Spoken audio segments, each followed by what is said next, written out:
Hey everybody, so on Halloween I ranked the Halloween franchise. Today I'm going to be equally original and rank the Friday the 13th films because today is Friday the 13th. This is my favourite horror franchise. I either like or love all of the films in the series, but obviously I do like some more than others. Please bear in mind, this shouldn't need saying, but please bear in mind that this is only my personal taste, my personal favourites. No comment at all on how good I think these films are as films, it's just the ones that I love more than others. I think that it's really important with stuff like this, how and when we discovered films. That plays into how much we like them in later life. I'm too young to have grown up with this series. I didn't see them in the cinema. I watched them out of order when I was renting them and rediscovering them. So that obviously has played into how I rank these films. Right, let me get on with it then. Firstly, in last place, number 12, Freddy vs. Jason. First and foremost, because I don't think of this as a Jason film. This is a Nightmare on Elm Street film with Jason as a supporting character. But beyond that, there are other things I don't really like about this film. The main one is I wish that they hadn't given Ronnie Yu the director's job, because I just think that I find him to, it's like he considers horror as beneath him. And he always turns it into this really goofy, supposedly comedic thing. Exhibit B would be Bride of Chucky. And I saw an interview with him where he was saying that he hadn't even bothered to watch any of the films in these series before making this film. Which I think that when you've been handed two beloved franchises and you've been given a film which fans have been waiting for, you should probably show a bit more respect to them. His role in this shows up in the way that the characters are written, his kind of ignorance of them. I mean, in this, one of the main plot points is that Jason is afraid of water because he drowned. But what on earth are you talking about? Since when has Jason been afraid of water? He's in the water every single film. In Jason Takes Manhattan, he swims the Atlantic Ocean practically to Manhattan. He swims something like from wherever the hell they are in that boat. It has to be the Atlantic to New York. It's ridiculous. And, Freddy is afraid of fire. That's a plot point. Who the hell isn't afraid of fire? Firemen are afraid of fire. That's stupid. So, anyway, yeah, it's just really not as well done as it should have been. It doesn't feel to me like this was made by people who had a deep passion for the series. And any one of the guys who have put together one of the fan films of both of these series would have done a better job on this, I think, because I don't feel the love in this film for these two iconic franchises. But there are things that I like, though, especially in the first part of the film, before it gets to that really tedious kind of superhero showdown, two totally invulnerable entities kicking the crap out of each other for 20-30 minutes with nothing at all riding on it, because no one's going to die anytime soon. Really not into that kind of thing. That doesn't do it for me. But in the first part of the film, there are some fun moments. So let me end on a positive note by saying I don't really hate this film. I just rank it lowest. Next up, Jason Goes to Hell, the final Friday. I have seen and I do have the unrated version, but I wanted to show this one off to make the point of what on earth were they thinking with Jason's head there. But I give all the credit in the world to Adam Marcus and his team for trying to do something different here. I will never complain about that. They've tried to take this in an original direction, and it works. I really enjoyed the story of this. This is a fun film, and I always have a good time with it. I just think that it's not that well done. I think that with a higher budget and more importantly, a more experienced team of filmmakers, this could have been something great. But as it is, it's a bit of a glorious mess is how I think of this. So that comes in at number 11. Number 10 is the 10th film, Jason X. This for me is similar to like Hellraiser Bloodline. Anytime they take a well-known mythos and transport it to space, it always comes off as a bit of a mishmash of parts, because they try to keep all the original stuff from the lore, but they update it to space. And that's what happens here. I like some parts of it, but the stuff in space doesn't really do it for me. And the same drawback as the previous film I just spoke about. It needed a bigger budget to do this kind of thing. It looks kind of cheap now. But it does have one of the best kills in the series. I really enjoy the ending where the virtual reality thing at Camp Crystal Lake. So yeah, I have a good time with it every time I watch it. And next up is the remake, where they've basically squashed together the first 4 parts of the original series. This is fine, it's very slick, it's very well done, it's all very modern. But it's a film that wasn't really made for somebody like me. This is one of those films from the 2000s, late 90s, 2000s era, which were kind of horror films made for non-horror fans. They're horror films made for people who don't usually watch them. And so for that reason, it's not really the kind of thing which does it for me. It's too slick. It's too... it's got that whole knowing, ironic wink in its eye. Like it's always... There's always an undercurrent of humor in this kind of thing. So anyway, there you go. That's the remake. And those 4 films comprise what I think of as the Friday the 13th Apocrypha. The canon stuff, as I think of it, is the first 8 films, part 1 to 8. That's what I think of when I think of the Friday the 13th franchise. So let me get in with those now. In at number 8 is part 7, The New Blood.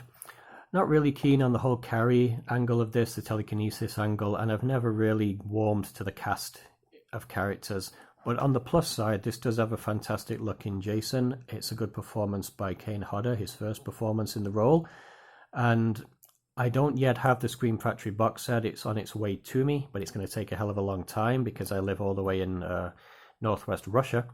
So I'm not sure when that will arrive from America. But when it does arrive, I'll be very keen to see if they have put back in all of the cut scenes from this film. This film suffers more than any of the others from having been butchered by the censors.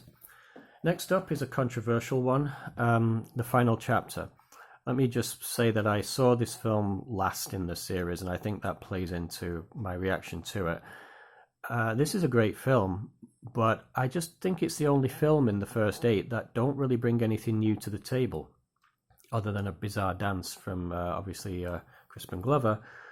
But it almost feels like a greatest hits Friday the 13th film.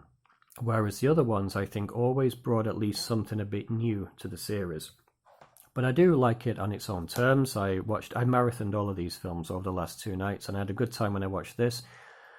But it's just not one of my favorites. So next up is another maybe controversial one, and at number 6, it's part 6, Jason Lives. Like I just said about The Final Chapter, it is a fantastic film. It's a lot of fun. It has some of my favorite scenes in the entire franchise, in particular the opening, the resurrection of Jason. But these films, because there's not a lot of variation in the plot, they all come down to the characters, how much you enjoy and engage with the cast of characters. And this one just happens to not really touch me as much as the other 5 films to come. So that's why it ends up there. Number 5 is Part 5, A New Beginning, a much maligned film. A lot of people don't like this one, but I love it. I think this is a fantastic slasher film. I also like the idea of it because basically what they've done here, if you think about it, is they've just remade the original. Roy is the same as Pamela. He's a grieving, troubled parent who is avenging their child's death. It's the same basic idea as Pamela Voorhees. And he's taking his wrath out on inattentive carers. And they are very inattentive in this, because who the hell creates some kind of sanatorium for troubled teenagers and then hands one of them an axe and tells him to go and chop some wood while there's this obviously very irritating character wandering around. So I like it a lot. I'm sorry that Danny Steinman, the director, apparently was a little bit abusive on set. He came from a pornography background and he was not the nicest person with some of the actresses in this, in how he was dealing with them and directing them. But I tried to put that aside and focus on the positives, which is that this is just a breakneck-paced slasher film with some epic, fantastic characters for the ages. Reggie the Reckless and his brother Demon, and Demon's girlfriend who serenades him through the toilet door in a scene that has never been replicated, probably with good reason. You've got, is it Ethel, that crazy woman, and the redneck woman and her son. Just so many goofy, great characters in this. So anyway, I love that one. Next up, in at number 4, is Jason Takes Manhattan. I have many copies of this, but for this video I decided to show off the very old, beaten-up second-hand version I bought for £1.49 in a charity shop way back in the day when I was first getting into horror films. I absolutely love this. I know some people dislike it, and the whole joke about this isn't Manhattan, this is Jason takes a cruise ship to Vancouver and wanders the dingy streets. for a while, but I just love everything about it. The opening credits are hilarious to me. This like really filthy, disgusting montage of New York. Everyone comments on that, but there's another really cool, funny moment where as soon as the credits are over, we jump to the ship with Susie and Jimmy, and the guy on the radio says, this song goes out to the kids at Camp Crystal Lake who are going to visit our town soon, New York City." And even the guy on the radio says, like, "But be careful when you come here," because it's like there's lots of crazy crap and evil shit going on. This film is like just constantly trashing New York City for some reason. I don't know why, but anyway, and Charles McCulloch, the teacher in this, is the funniest character in the entire franchise. I mean, he's just witnessed his entire student body get butchered and wiped out. He's going to have a fair bit of explaining to do when he gets back home. But all he can do is moan in that safety boat thing, the lifeboat where they're rowing to shore. And all he can do is just sit there like the whole thing has been a personal inconvenience to him. Never mind that everyone else has died. He's just saying these bitchy little comments to the boys about, are you planning to get us home anytime soon? Or what a clever place to park the boat. Hilarious to me. So yeah, I really love this one. I have a lot of affection. It's the first Friday the 13th film I ever saw. That plays deeply into how highly I rank it.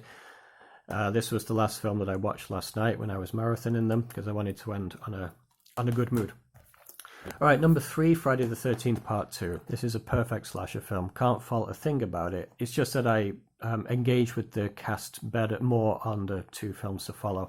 But I cannot say a single bad thing about this film. It is the blueprint of how a slasher film should be done. Excellent cast, fantastic atmosphere. Can say no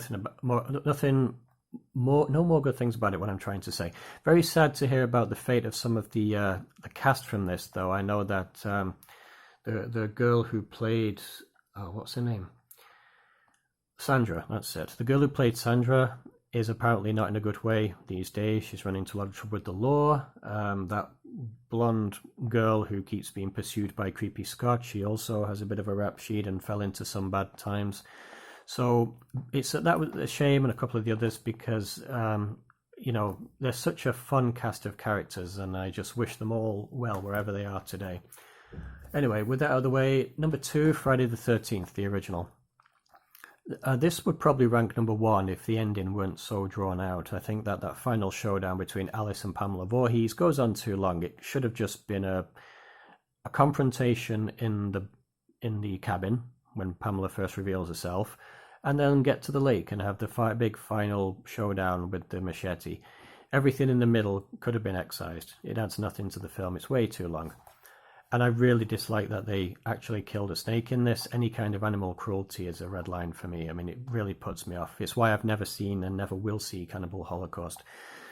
But anyway, those are the only 2 gripes. Everything else about this film wrote the rule book on camp slashers. It's very influenced film. The opening point of view shot is obviously taken from Halloween 2 years earlier, which in itself took from Michael Powell's Peeping Tom. But it's not just an influenced film, it's a very influential film as well. Without this, there wouldn't be a sleepaway camp and maybe even the burning, stuff like that. So anyway, classic film, one of my favorite films of all time. But number 1, therefore, is obviously Part 3. Now, the 3D gimmicky stuff does get a bit tiring after a while, all the stuff pointing towards the camera, but I put that aside. This, for me, is all about the cast. I love the cast in this, which, funnily enough, is what a lot of people don't like in this film. I've seen a lot of people say that they find the cast annoying. I don't. Chris and Deb are 2 of my very favourite characters in this. In the whole franchise, I mean. Shelley is great.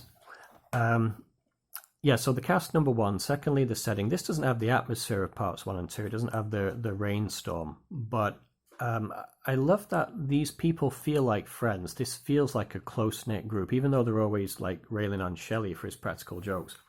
There's clearly a lot of affection between these characters. There's a history between them. The 2 hippie characters, they're obviously just cannon fodder. They're there just to be killed off. So I don't include them in this. But they're not at all obtrusive into the film. They just smoke their dope and get killed at the end. Fine, no problem. But the main core of characters I really, really like. Fantastic performance by Dana Kimmel, who I had a crush on when I was younger. Sadly, she didn't appear in many films. Just this and Sweet 16 come to mind.